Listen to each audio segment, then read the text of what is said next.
Yo, what's up? It's King Steph. And in this video, I'm going to be listing my top 10 favorite fights of Jujutsu Kaisen. And I'm glad I didn't make this list any time earlier like I planned to, because there have been a lot of amazing fights that took place within like the last 2 years. And these fights are ranging from S tier to A tier. I don't think there's a single B in my list, because honestly, the series in general just has such an amazing plethora of fights that have a lot of meaning, dynamics, some dualities, contrasts, all of that, with amazing storytelling behind them. And I love how Gege always packs them in within like 6-7 chapters at the maximum.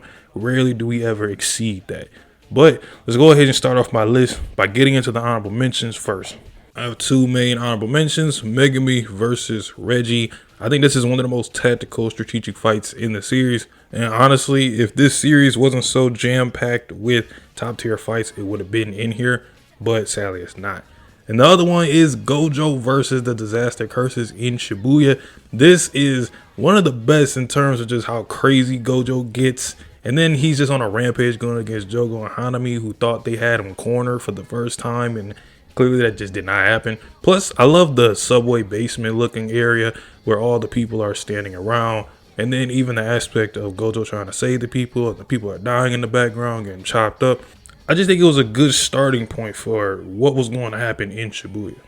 Now, for the start off the list, at number 10, we got Megumi versus Mahito. I love this fight first off because of how much creativity was put into this. I mean, we got a giant mecha Mekamaru going up against Mahito using a bunch of different mutations, manipulating his soul from a bird to fish. Like, he was using all these things to avoid Mekamaru's blast. I really liked it. And then the fact that it took place kind of like at this bridge area where Mekamaru was hiding himself and keeping himself stored because of his heavily restriction. I thought it was a really good setting for the fight, especially when they blast through the building. And then Kenjaku's like monologuing, or him like kind of explaining certain things on the side or in the grass, was a nice touch. I really liked him being over there, especially like when he said one of Mekamaru's potential blasts has like special grade level output.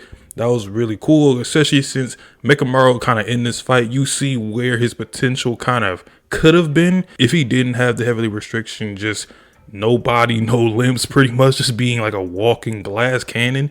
Like the potential, I feel like with Mekamaru, he would have been a really strong grade 1, probably like supreme grade 1 or something like that.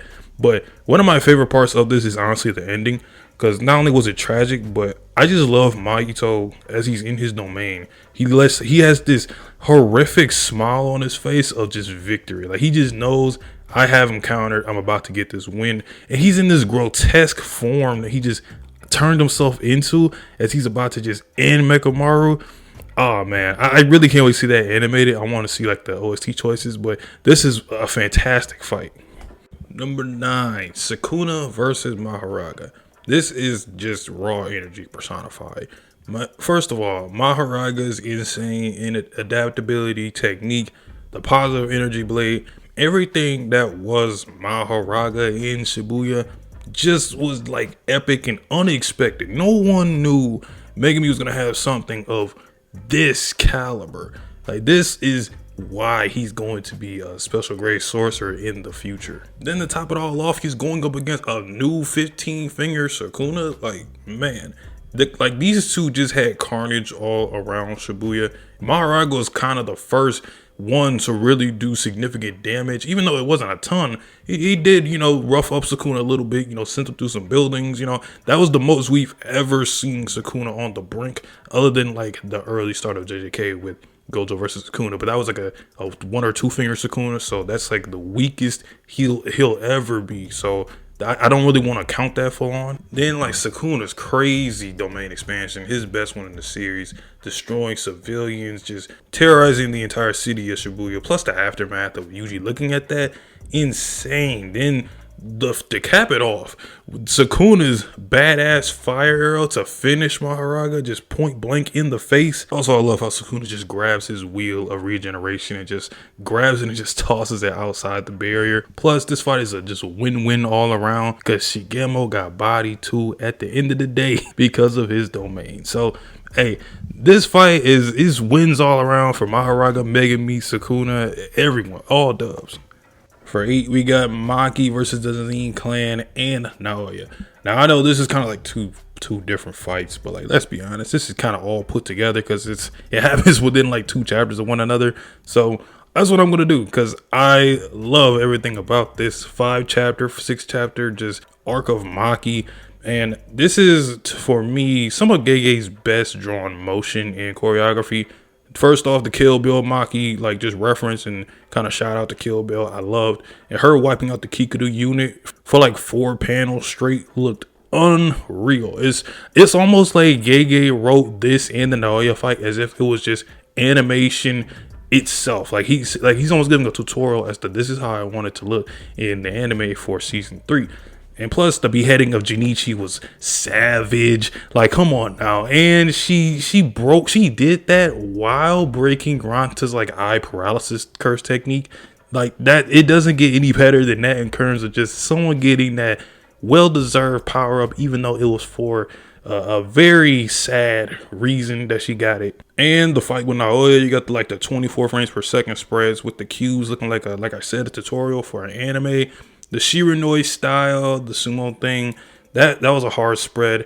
And when she finally punches Naoya into the ground, leaving a fist imprint on his face, that reminded me of Luffy punching Bellamy back in Jaya. So much packed into like 5 chapters. Emotions, regret, vengeance, everything. It's so much put into here, and I think it was done amazing.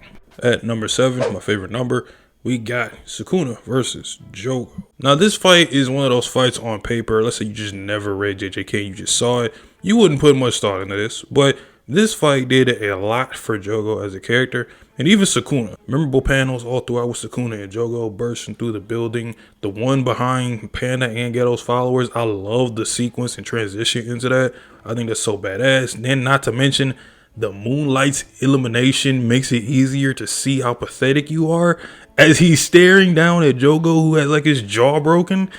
Bro, Sukuna is just raw energy. Like, he just doesn't give a damn about anybody as he's saying this. Like, you gotta love it. Jogo's insane maximum meteor technique with such a great panel of Gege's art style and almost like a photographic way of displaying how grand something is. Sukuna's final words to Jogo telling him he's strong, and Jogo actually crying, meaning that those words meant the world to him from someone he actually highly respects.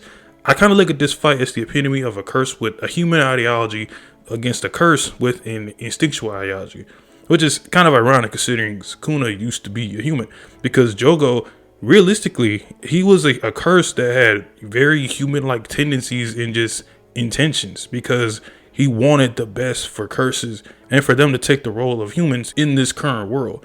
And to see Sukuna pretty much praise him, but also tell him, if you just stop caring about that and you just went all out with your raw power, you would have probably been something similar to me. I really enjoy this fight. I think this fight is one of my favorites just in terms of what it means for both characters and kind of the aspect of curses in the series. For the number 6, Dagon versus Nanami, Nobito, and Maki. This is my favorite raid style fight of everyone versus one strong opponent in the series as of right now. Dagon's transformation reveal was dope, one of my favorite curse designs, and he was really impressive in this battle, even if Nobito countered him numerous times. I love how water was used in the subway hallways to flood them out, and some of the panels there are really clean. Dagon's domain is fire, especially as like a battleground, because when we first seen it, it was used as like a tropical resort. Now it's like a sea of hell. It's just fish spears coming at you. Dagon has like this, I think, like a cloudy effect over it now. It's really good. I like how Gege used it in this setting of the fight. Nobito and Nanami both had great displays of leadership. Nobito more so in commanding with speed and power, and Nanami because he's just respected throughout the series by others and is always thinking logically. Got some gruesome injuries that came from this fight on both ends. Megumi saving the day with his domain creating opening like an exit. Had a great sense of like last ditch hope. This is our last hope to like survive, because we can't beat them with what the power we got now. We just got to leave and just see what happens after that. Until, of course, the big go had to come through. Toji made his infamous entrance through Megumi's domain, and his absolute massacre on Dagon is badass as hell. And this is also the start of Maki's like foreshadowing to being the next Toji in the modern era. This fight has the perfect outcome for me. Foreshadowing for 2 main characters of the main cast, crucial stakes, and outcomes that affected the world of JJK in an unexpected outcome that won't be forgotten. For number 5, Yuta versus Ryu versus Uro. I mean, this is just like the greatest triple threat match of all time. No shade to WrestleMania 20. Ryu and Uro are great additions to the JJK cast, especially the Sculling games right now. And both are pretty cold, if I had to say so myself.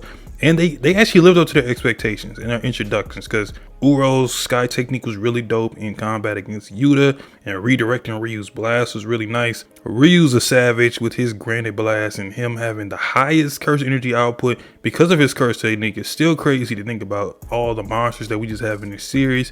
And of course, Yuta did what we all expected. He was pushed by both of them, but his arsenal techniques on display in a high intensity battle with Rika. What more could you possibly ask for? Also, I really like how it felt like they were fighting across the city from different rooftops, which has been a recurring thing in JJK fights, is that Gege is really good at just putting a setting for a fight and using it to its best advantage. And my favorite panel is easily the double spread of Yuta versus Ryu aiming their blast at each other. The color panels in this went crazy too. And Ryu versus Yuta was amazing as a 1v1 for what was left of him. They both delivered hand-to-hand combat. Then Yuta's final sky technique to use against Ryu's granite blast against them. A really perfect ending. For number 4, we're going Gojo Satoru versus Toji Fushiguro. The strongest sorcerer versus the strongest human. Toji, first off, damaging Gojo and basically killing him at the start. That's my goat. Who else you know doing Gojo like that? I'm sorry to tell you. Toji's multiple play encounters around Gojo's Limitless was cold. One of my favorites was actually the multiple flyheads trap. I thought that was really unique, and I didn't expect Toji to use like all these small curses against Gojo when it would actually work. And Toji's bag is just really deep. We got the inverted spear of heaven, the new soul sword that we know the name of, the 1,000-mile chain, some of the best weapon use we've seen in the entire series. But Gojo's resurrection of reverse curse technique, iconic. The panel of him staring at Toji throughout heaven and earth, I alone and the honored one. That's one of the most famous panels in all of JJK, and it's that for a reason. And the hollow purple spread when he finally takes out Toji. The whole second part of this fight is phenomenal from start to finish. I think Gege was in like a whole nother bag when he wrote this one.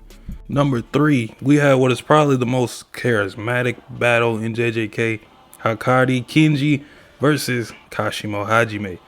And this is probably the most colorful fight as well. The anime is going to be probably the most vibrant it's ever been with these two on screen. This fight is simply raw from start to finish, as this is Hakari and Kashimo's both second fight in the series, and was the most anticipated for all of 2022, and it lived up to expectations and then some. Hakari's crazy domain expansion reveals, with him being practically immortal with infinite curse energy, as well as an automatic reverse curse technique. He's just in jackpot mode, broken in a sense. They both have unbelievable back and forth raw power from both characters. Kashimo's lightning caught, I think, a lot of people off guard. I don't think anyone expected it to be so explosive, as he just takes off limbs like in an instant. I don't think anyone was ready for that and how deadly he can be. Plus, this fight also had the most unpredictable nature to it. We didn't know if Kashimo was gonna die. We didn't know if Hakari was gonna die. We didn't know if both somehow were gonna die. It was just so much we didn't know what to expect, and it paid off even more, making this fight even more memorable. Also, this has an unexpected parallel. They're both, in a sense, gamblers, because they have realistically these unrealistic goals on themselves. No matter the outcome though, they're gonna keep fighting until they see if they can do it. And this fight, with it relatively being new, is pretty legendary. I mean, there's a lot of people who can't wait to see this animated. Some of the panels in this are fantastic. I love the one where they're punching storage containers and they're just bouncing off of the storage containers, fighting in Hakari's domain. It just doesn't get any better than this. This felt like I was almost in fighting Nirvana with these two. This is going to be one of the most iconic fights in anime when it's put on the big screen. For number 2, we have a battle about blood brothers, Yuji Itadori versus Choso. This was actually originally my number 1. If you've actually seen my channel like a year or 2 ago, I actually have a top 5 video fights earlier. This is actually number 1, but that changed after I reread the series. As you could probably guess what number 1 is, but Choso's vengeance for his brothers Eso and Kechizu felt all throughout this battle. The best hand-to-hand combat and choreography in the series, to me. The raid reference in the panels of Yuji and Choso stanced up with the water raining everywhere. I love that. I think this is like Gege in his full martial arts bag. He went in depth with counters, blocking, leg kicks, palm strikes, punches, all of that. And Choso actually beat Yuji straight up. And Yuji was the one with somewhat an advantage, technically, because he did get tips from Mekamaru about blood manipulation, a good way to counter it. He was getting tips and he still lost because Choso was just that skilled and talented as a fighter during that time span. The consequences in this fight are everlasting, and after the recent events with Choso in the manga, this fight really hits different emotionally too. Sitting at the top, numero uno, Yuji, Todori, and Todo versus Mahito in Shibuya, the final battle of Jujutsu Kaisen Saga 1, I like to call it. The culmination of everything, Yuji and Mahito, their rivalry, their hatred for one another. Some of the best panels belong to this fight alone. 120% Black Flash. I mean, that to me was like Gege was in a whole different world when he wrote this, and he was kind of just at his peak, his pinnacle. He's reached it before, but this, I don't think it's something he'll top for a while, because that's not a bad thing. This is just something that when you built something for years and you capitalize on it 100% of the time, he did this unbelievably. Emotion, storytelling, fight, choreography, using things from the start of the series that come full circle to the end of the series, some of the dynamics, the duality with Yuji, Todo, Mahito, everything. It's all just perfect. You could look at this as kind of the fight that really defines Jujutsu Kaisen, especially coming off of Nobara's presumed death, and that was an emotional sequence of events that just transpired with Yuji. Chapter 126 is my favorite chapter in all of JJK for a reason.